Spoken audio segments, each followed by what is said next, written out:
Interviewing in the tech space is absolutely terrifying, but why? Because we don't like to look stupid in front of people we don't know. But it doesn't have to always be that way. So I kind of want to go over how I prepare for technical interviews, but I also want to talk about why you probably suck at them. So let's jump into it.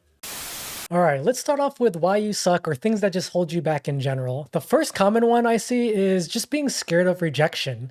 Learn to embrace being destroyed in front of these people. What? Bro, what are you talking about, man? It's not the end of the world if you don't pass the interview. What you need to do is take all these rejections, all these interviews that you've been doing, take those as learning opportunities and carry them on to the next interview. If you get asked a question and you just completely bomb it, make sure you don't get that question wrong again if you're ever asked again, right? If you get the same question wrong twice, then I guess shame on you at that point. Second, scared that you're not prepared. Honestly, you will never feel fully prepared for an interview. The best you can do is just go in and see what happens.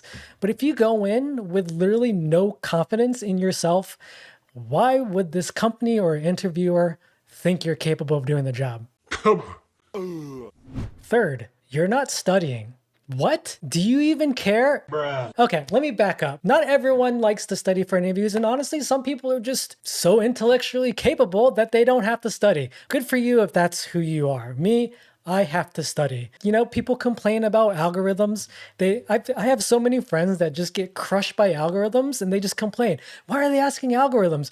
Hey, you knew they were going to ask it. It's your fault that you didn't practice algorithms. So you either shut up and practice them or I don't even know. Go interview somewhere that doesn't ask algorithms, honestly.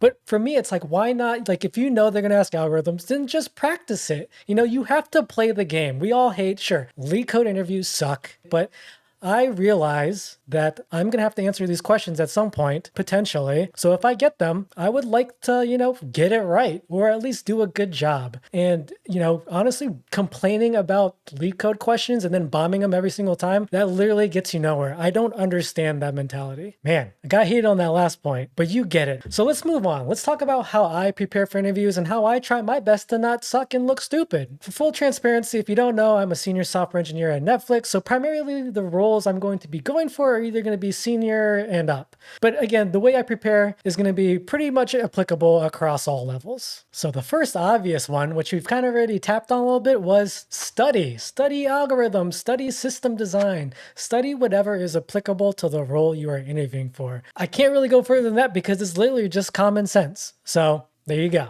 Another very important one is don't pretend to know something. That's literally the worst thing you can do. I've interviewed so many people that I already knew were completely full of shit from the first word that came out of their mouth. And to be honest, just tell me you don't know. I don't want someone on my team that thinks they're a know-it-all when they don't actually know anything. Just be transparent that you don't know something.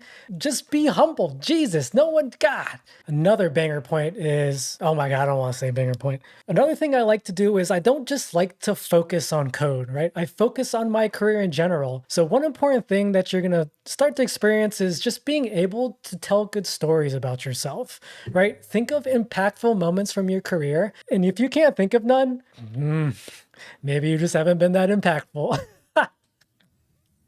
Whew, maybe that was a little too straightforward, but it's true. If you're interviewing for highly impactful roles and you can't actually speak to impactful moments in your career already, then honestly, you're probably not prepared for those roles to begin with. Anyways, that's a different story. But the whole idea is, be prepared to talk about yourself and things that happen in your career. There's common questions where they basically want to see you talk about a problem, the actions you've took to solve such problem, and then the result that happened from it. This is a very typical format. I think they call it STAR or something like that. I don't remember. I'm not the biggest fan of those kind of interviews, but I have enough moments in my career that where I can kind of just answer them without even thinking about it because I've just answered these questions so many times. A quick thing to note here as well is if you're interviewing for more senior roles, you're gonna get a lot of these more leadership experience questions. And if you're more junior and mid, you'll probably have less of those and more coding problems. Another thing that you should do is literally take a deep breath and don't rush to solutions.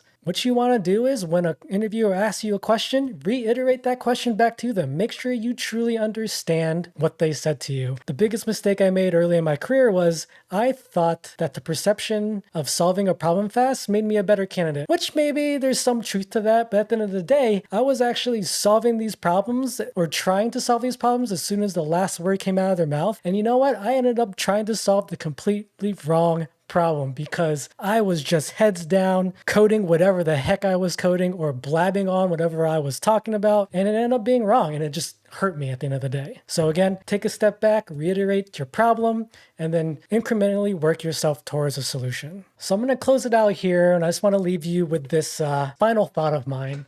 And this is what really helps me during, the interviewing season or whatever the heck you want to call it. Take all these interviews as just learning opportunities. Sure, I get it. Someone's about to potentially ask you a question that you don't know, and you're going to feel very stupid. But you know what? They don't know you. You don't know them. They're not going to write a blog post about how you just completely bombed this interview. Move on with your life. Realize that the outcome of these interviews don't dictate who you are or how capable you are as an engineer. And I think that's what many people struggle with. They fail, they get imposter syndrome, and I don't even know, they fall apart. But really, at the end of the day, is you can apply to the same job multiple times. Maybe not consecutive months, but there's usually like a cool down period of like 6 months to a year to where you can reapply again and then hopefully get the job. I work with so many people who have, especially at Netflix, who have got rejected multiple times, and then on their second, third, or even fourth time, you know what? They got the job. And it's all about perseverance, like, sure, get rejected, get back, start coding, study hard, and, work yourself back up. It's not the end of the world. Get over it. Anyways, Josh out.